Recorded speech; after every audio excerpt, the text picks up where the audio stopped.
Agi sa paghunir sa banwa, tanang puwersa agaburunyugan, ABS-CBN Palawan, sa serbisyo iang mga Pilipino. Sa ulo ng mga nagbabagang balita. Ospital ng Palawan naaalarma sa pagtaas ng kaso ng HIV/AIDS sa lalawigan. Bilang ng sumusubong drug user at pusher sa Puerto Princesa tumataas, pinagmumula ng droga sa lungsod, inaalam na ng PNP. Mga katutubo nilang individual kaugnay ng pinag-aagawang lupa sa Barangay Santa Lourdes nagharap-harap sa public hearing. City Dog Pound, inireklamo ng isang netizen na pumatay umano sa kanyang alagang aso. Mga nagsulputang pig pen sa likod ng slaughterhouse, inirereklamo. At pagtitinda ng mga parol, nagsimula na.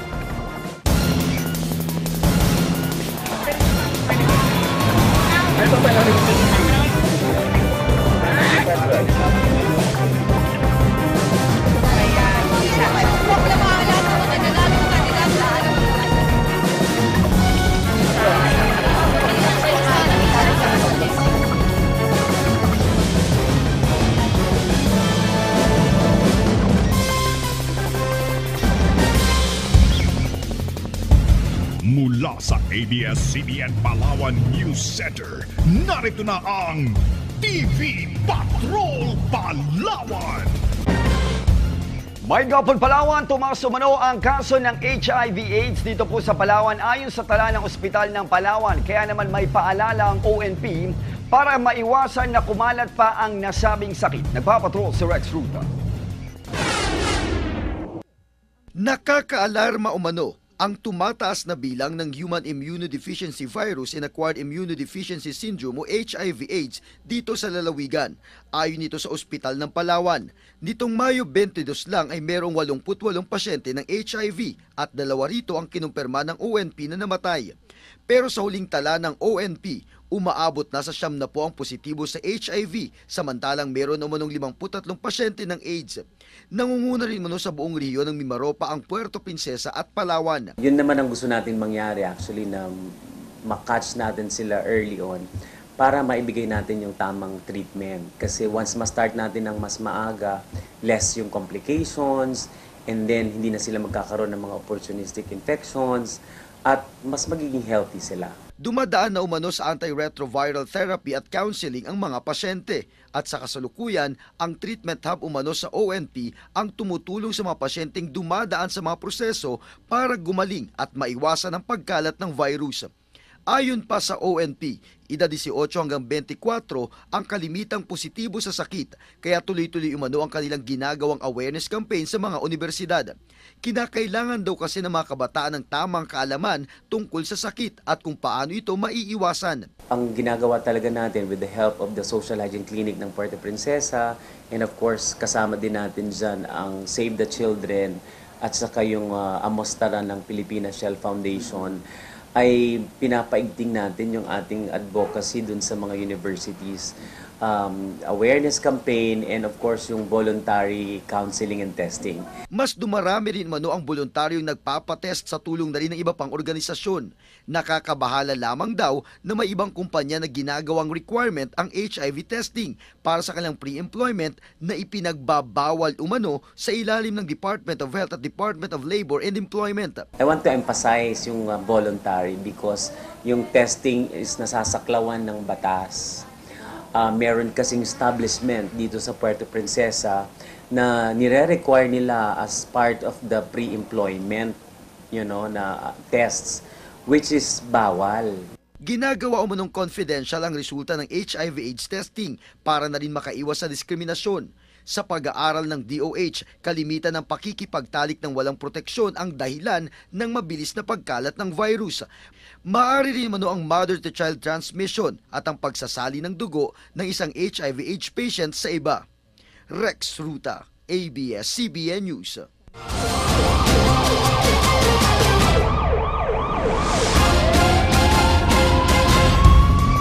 Patuloy umano ang pagpapatupad ng City PNP ng Project Double Barrel at dahil dito ay patuloy din daw na tumataas ang bilang ng mga sumusurrender na drug user at pusher. At habang wala pa ang mga rehabilitation center ay may mga kasadong programa na umano ang PNP para sa mga sumuko. Nagpapatrol si Rex Ruta. Sa kabila ng mga puna sa Administrasyong Duterte sa kanilang gyera laban sa droga sa bansa, nagpapatuloy pa rin ang hanay ng mga pulis sa kanilang operasyon. Sa huling tala ng ABS-CBN Investigative and Research Group mula noong Mayo 10 hanggang Agosto 31, umabot na sa 1,278 ang namatay dahil sa pagsugpo sa droga. 783 dito ang napatay sa operasyon. 409 ang sinasabing pinatay ng mga vigilante at 106 ang natagpuan ng mga bangkay malapit sa crime scene. Wala namang naitalang nanlaban o namatay sa war on drugs dito sa Puerto Princesa. Pero patuloy umano ang pagtaas ng bilang ng drug surrenderies. Mula sa 313 na binisitang bahay, nakapagtala ng 457 drug surrenderies, 234 sa Irawan Police Station at 223 naman sa Mendoza PNP. 424 sa mga sumuko ang umaming user o gumagamit ng droga at 27 naman ang pusher. Marami kasi sa mga mga surrenderer na mga drug user, di-declare nila sarili ng drug user.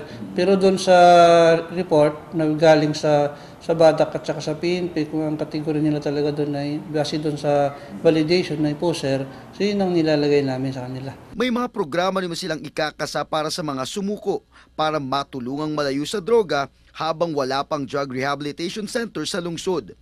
Nagsasagawa na rin umano ng sariling drug matrix ang City PNP para matukoy ang mga pinagmumula ng droga o ang mga pasimuno ng iligal na kalakaran. Sa ngayon, nasa monitoring lang kami, monitoring phase. Meron kaming mga tao na umiikot na sa listahan na mga surrenderer. Sila yung parang mata na tinitingnan kung ito talagang surrender ay bumalik sa dati nilang kwan or sa nagbago na sila. Dadaan pa rin mano sa verifikasyon ng mga pangalang maisasama sa listahan ng High Value Target o HVT.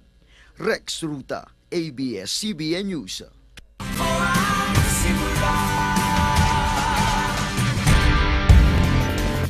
Binatikos ng isang dog owner sa social media ang City Dog Pound dahil ito man ang dahilan ng pagkamatay ng kanyang alagang aso dahil sa tangkang panghuli sa mga ito. Alamin natin ang detalye, nagpapatrol si Chini Palatino.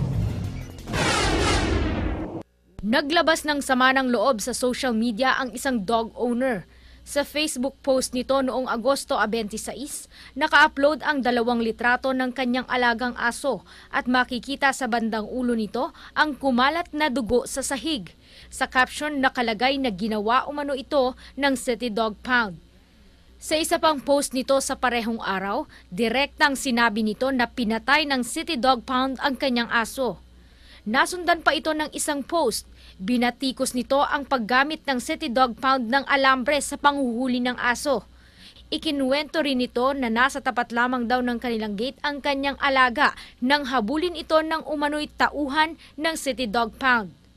Dagdag pa nito, magagandang aso lang ang hinuhuli ng City Dog Pound dahil alam nilang tutubusin ito ng may-ari. Paraan para kumita sila. Isa-isa namang sinagot ng City Dog Pound ang mga aligasyong binabato sa kanila. Siguro masasabi ko lang hindi po namin magagawa yan. Kasi meron din po kaming batas na sinusunod sa amin na bawal sa amin manakit. Kung anong trabaho namin, yun lang ginagawa namin. Hindi rin umano sila namimili ng asong huhulihin upang makapanghut-hut ng pera. Kasi hindi naman po kami nakikinabang dyan. Bakit namin pipiliin ang aso? Trabaho lang po kami. Kahit sino pong may-ari niyan, basta nasa kalsada yung aso. Maganda o pangit, galisin, pilay. Basta nagkakalat ng basura yan, nakakadiskrasyon ng mga motorista, huli namin. Imposible rin umanong humantong sa ganong kalagayan ang mga asong hinuhuli nila. Siguro hindi ko na mamukha yan. Tsaka kung totoo yung nasa larawan na yan, kung huli po ng aso, wala pong dugo yan. Kasi ang gamit po namin, hindi po nakakapadugo sa aso yun. Maliban na lang po kung kagatin niya yung alambre.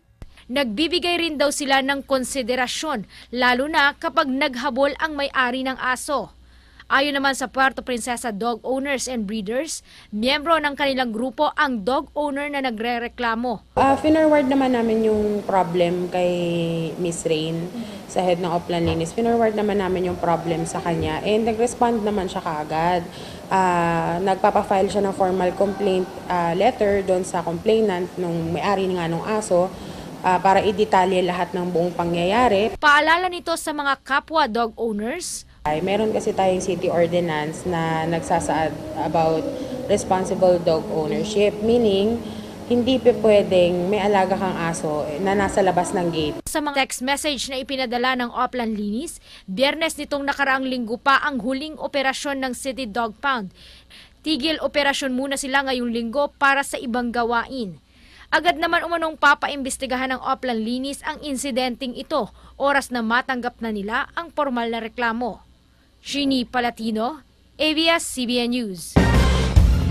Ipinarating naman po ng isang concerned citizen ang kanya pong karanasan sa pagsakay sa multicab na hindi na umano maganda ang kondisyon. Kaya tanong niya, paano nga ba nire-regulate ang mga ito? Nagpapatrol si Diana Lat. Sa mensaheng ipinaabot ng isang concerned citizen, ipinakita nito ang nasakyang multicab na hindi na umano maganda ang kondisyon para sakyan pa ng mga pasahero. Marami na umano itong kalawang na maaaring makasugat. Sa larawang kuha nito, makikita sa loob ng multicab ang isang plastic bottle na may lamang krudo na nasa tabi lang din ang nakalabas ng baterya. Kaya't hiling nito, sana ay magkaroon ng standards ang mga otoridad pagdating sa mga PUV na pinapayagang bumiyahe sa lungsod. Ayon sa Land Transportation Office, meron naman silang ginagawang monitoring sa mga PUV. Usually, ocular inspection lang din talaga yung nagagawa. As to engine chassis, may stencil, and then eto, katulad nito, sinusunod din kung okay ba yung body niya.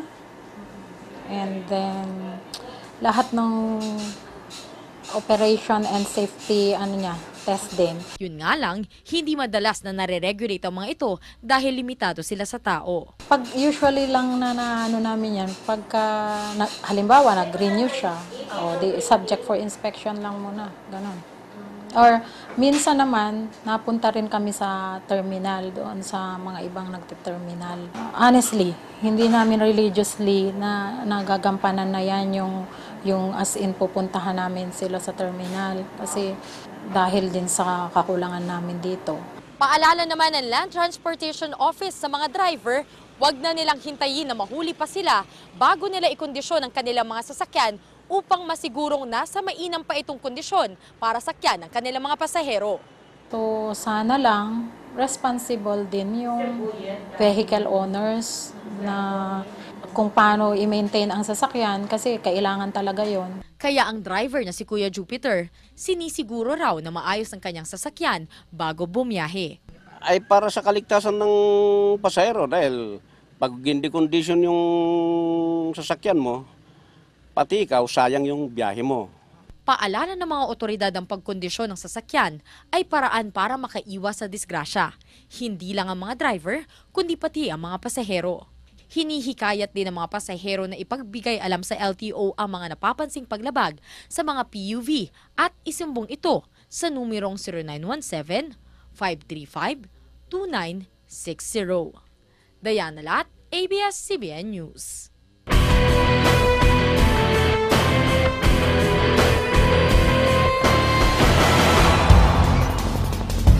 Hindi lamang po scholarship ang nais na maibigay ng DSWD sa kanilang mga 4-piece beneficiary, kundi matulungan din sila na lumago bilang mga responsableng mamamayan. Nagpapatrol si Rex Rupa. Problema sa pinansyal ang malimit na dahilan kung bakit marami umano sa mga Pilipino ang hindi kayang tustusan ng pag-aaral. Kaya samot-saring scholarship program ang ipinagkakaloob ng gobyerno sa mga pamilyang hindi kayang pag-aralin sa kolehiyo ang mga anak. Isa rito ang Pantawid Pamilyang Pilipino Program na hawak ng Department of Social Welfare and Development o DSWD. Mahigit 100 4-piece beneficiaries ang libre nakakapag-aral sa kolehiyo dito sa Palawan. Ang pamilya namin talagang mahirap, kumbaga hindi talaga kami kayang tustusan. So kahit paano yung government talaga, ang laki ng tulong nila kasi kahit paano nga yun, hindi na kami nag-iisip ng pang tuition fee namin, hindi na kami kailangan maghingi pa sa magulang namin ng allowance namin. Bira po talaga yung mga ganitong klaseng oportunidad, kuya, kasi mas maganda sila, kuya, kasi hindi lang sila pumupokus doon sa may academic mo, kundi pati parang pinapasok nila yung buhay mo. Pero hindi lamang academics ang focus ngayon ng DSWD, kundi pati na ang social, spiritual at emotional na aspeto ng mga kabataan. Katuwang nila rito ang Live Pure Movement na nangunguna sa youth development session. Makatulong din naman sa kanilang personality development. Siyempre, ganun din yung kanilang 5 aspeto ng pagkatao, physical, mental, emotional, spiritual, and moral. Tapos yung response naman po ng mga bata ay, sir, grabe, kasi talagang in reality, ito po talaga yung nangyayari sa mundo natin. Kaya enjoy po sila na, yes, una po mahirap po talaga, pero dahil sa tulong din po ng grasya ng Panginoong Diyos, magagawa po natin lahat. Babaunin umano ng scholar sa mga kalamang babago sa kanilang mga pananaw sa responsibilidad sa lipunan, pagpapahalaga sa pagiging babae at lalaki at usapin ng premarital sex. Regalo sa tamang lalaki at babae lang ang makakagawa. Natutulungan kami mga estudyante na kontrolin yung sarili namin, yung mga kung anong mga bagay na hindi namin alam. So kahit paano, sa pamamagitan nun, makakontrol namin, mas malalaman namin ang disadvantage at advantage nun. Sila po parang minulat nila kami na ikaw babae, dapat may hangganan ka, dapat hindi ka lumampas dyan sa limitasyon mo na ikaw babae, ito yung gagawin mo. Parang sa activity po na to, parang pinamukha nila sa amin kung ano yung papel namin bilang babae. Sa pag-aaral ng University of the Philippines Population Institute o UPPI noong 2013, lumalabas na isa sa bawat 3 kabataang nag-edad 15 hanggang 24 ang nasasangkot sa premarital sex o 6.2 milyong kabataan ang nakikipagtalik na bago pa ikasal. 35.5% umano nito ay mga lalaki at 28.7% ang mga babae. Para po ibahagi kung ano po ba yung kalinisang puri o yung tinatawag na chastity. And at the same time po yung true love na maaaring sabihin po natin na talamak na po ngayon sa mundo natin na maraming kabataan ngayon pumapasok sa pag-ibig na hindi po nila alam kung sino po ba talaga sila. Sa ngayon, patuloy na nag-iikot ang Live Pure Movement sa Puerto Princesa at ang kalimitang mga partisipante ay mga high school at college students. Inaasahang magiging daan umano ang oportunidad na ito para sa mga kabataan na maging responsable at produktibong mamamayan ng lipunan. Rex Ruta, ABS-CBN News.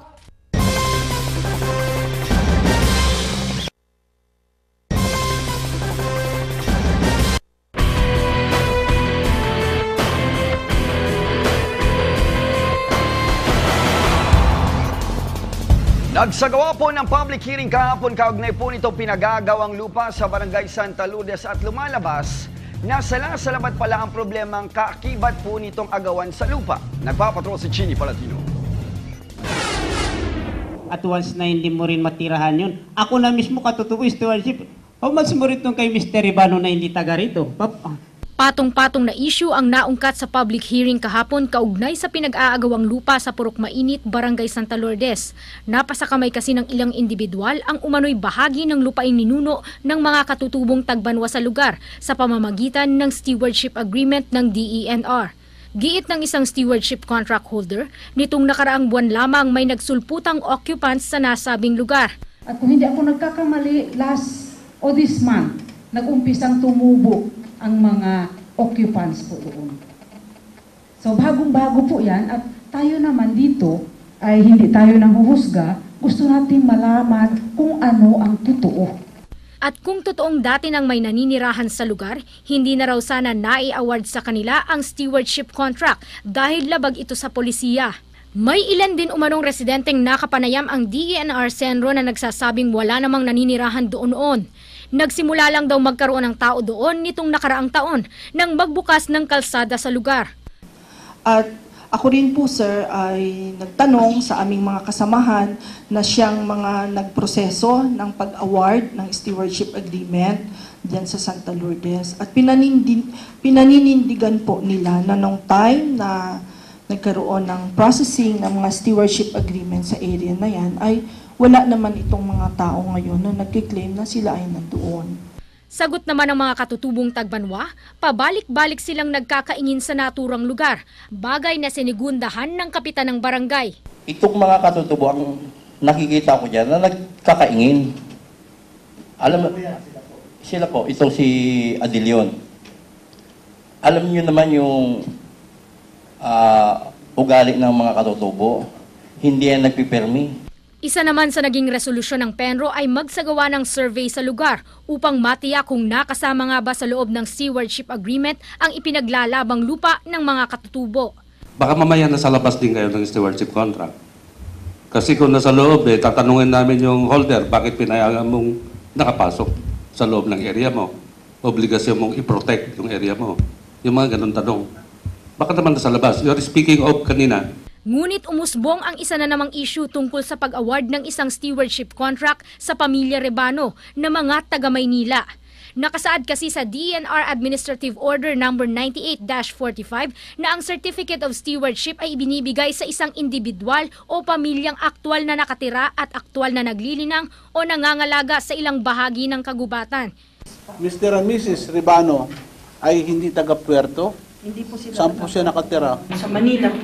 Hanggang sa ngayon? Ngayon po ay nasa Manila sila. Opo. Bago mayroon siyang stewardship contract. Hindi, noong 1994, 93. Producer siya. Producer ng... Ito, hindi si Rebano? Producer siya. At, kasi bata pa rin ako. pero ang hanap buhay niya sa Manila at that time. Sa Manila. Sila mag-asawa. Ang bahay nila sa Maynila. Pag-aaralan umano itong mabuti ng Penro dahil isa raw paglabag sa terms and condition ng stewardship agreement ang pag-award ng lupa sa isang hindi naman aktwal na nakatira sa lugar. Masasabi umanong isang absentee claimant ang mga Rebano at ito ay isang paglabag sa kasunduan. Maaaring ipakansela ng ahensya ang nai-award ditong stewardship contract. Ngunit sa huli, marami pa ring nakakabit na issue ang hindi pa nabibigyan ng linaw hanggang sa ngayon. Chini Palatino, ABS-CBN News.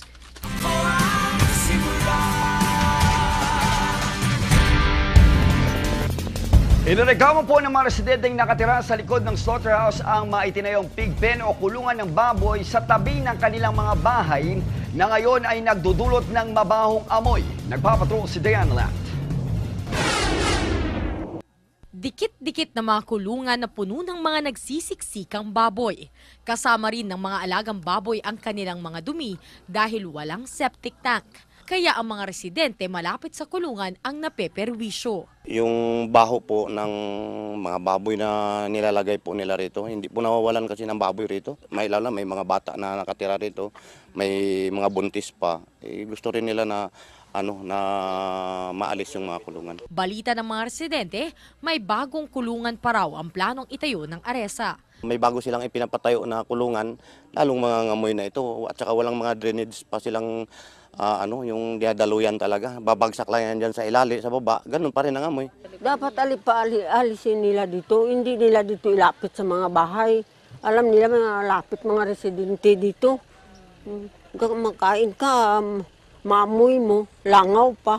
Pagpa-check up ko sa anak ko, ang sabi ng doktor, sabi niya, ay, Mr. Sir, yung anak nyo ay mahuhulihin ng amoeba at saka pulmonya dahil siguro maamoy doon sa inyo sa paligid nyo. Sabi ko, oo nga po, Dok, mas maamoy doon sa amin kasi lahat po doon, kulungan ng baboy paikot. Ayon sa isa sa may-ari ng pig pen sa lugar, handa naman silang umalis kung lahat ay paaalisin din. Willing kami lahat, basta isaayos lang din kami. Kasi ito nang pinagkahanap buhayan namin eh. So kung mawala kami rito, saan naman kami siyempre mapalayo, kailangan sama-sama kami lahat. Sagot naman ng empleyado ng ARESA, nagtatayo sila ng kulungan sa lugar dahil kasama ang lupa sa inuupahan nila sa city government. May kontrata po ito na ito po ay 1 hektarya po ito. Binabayaran po ito. Nagre-rent po nga lang kami sa syudad. Ibig sabihin, nagre-renta ba, pinaupahan sa'yo? Ay kung hindi mo pakikinabangan, magbabayad ba ang ARESA? Paano naman kawawa rin? Holding pin po yan. Talagang pwedeng pagkapirahan yan kasi nagre-rental nga po. Ang mangyayari dyan, useless din pala ang mga reklamo namin, hindi din pala mapaalis ang mga kulungan. Eh ano pat kami nakatira, di kami nalang mag-aalis. Hindi rin umano maiiwasan na kung nasa ng slaughterhouse ay nandoon din ang mga holding pens kung saan ipinapahinga ang mga baboy bago katayin. Opo, may doktor po yan. May pahingahan po na malapit. Hindi pwedeng pagkahakot mo, ididirekta po yan. Bawal po. Ayon sa barangay, noon ay pinayagan ng pagtatayo ng ilang holding pens dahil kaunti pa lamang ito at napagkasunduan na pansamantalang stockyard lamang ito ng mga baboy. Pero sa pinakahuli nilang inspeksyon, aabot na sa mahigit 30 holding pen ang matatagpuan sa lugar. Yung livestock nila galing sa iba-ibang area dito sa outside sa Pitubusisa ay diyan na nila ilalagay tapos ikakatayin agad sa slaughterhouse. So ngayon, noong maring report nga ang iba, parang ginawa ng pig pen. Kaya ang desisyon umano ng barangay, i-demolish na lahat ng holding pen sa lugar. So ang kami, yung mga nearby mga pig pen tayo, dahil dami nireklamo, talagang ipatigil namin at aalisin namin sila.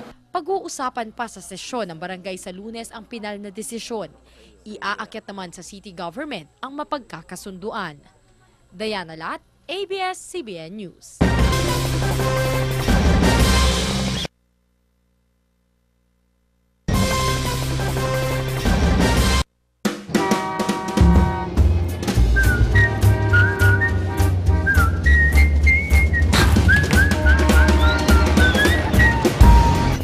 Nagsimula na po ngayong araw ang intramurals ng Palawan National School. Silipin natin ang naging kaganapan, nagpapatrol si Rex Ruta.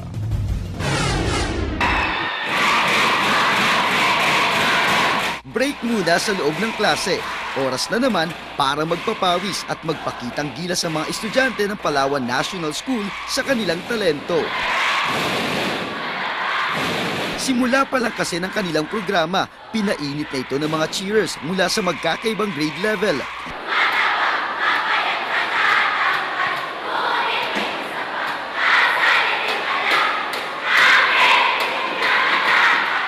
Gamit ang mga recycled materials na props at pangmalakasang yel, hindi nagpakabog ang bawat grupo. Meron pang sumasayaw na mascot ng pawikan.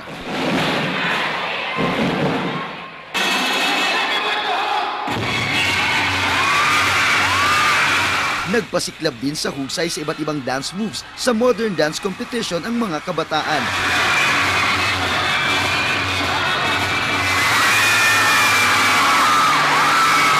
Rumampa rin ang pinakapogi at pinakamagaganda ng junior high at senior high candidates para sa Mr. and Miss PNS Intramurals 2016. Kaya dumagundong ang hiyawan sa buong gymnasium. Magaling po, tsaka nakaka-inspired. Tapos, sana po lahat po ng mga estudyanteng nandito sa Palawan na tulad ko, maki-join po. Mahalaga po ito sa amin. Mahalaga sa amin. Dahil dito po namin napapakita yung mga talento ng Palawan National School. Sa intrams, pinipili ang magiging pambato ng paaralan sa mas mataas na level ng kompetisyon. Makakatulong din naman ito para sa paghubog ng camaraderie, kakayahan at sportsmanship ng mga estudyante. Maliban sa kasama po ito sa ating curriculum, ay ito po ang paraan na kung saan nagtatagisan ng galing ang mga mag-aaral sa larangan ng sports, na kung saan ang mananalo dito ay pipiliin namin na makakatawan sa Palawan National School. Magsisimula na rin ngayong araw ang tagisan sa larangan ng sports. Rex Ruta, ABS-CBN News.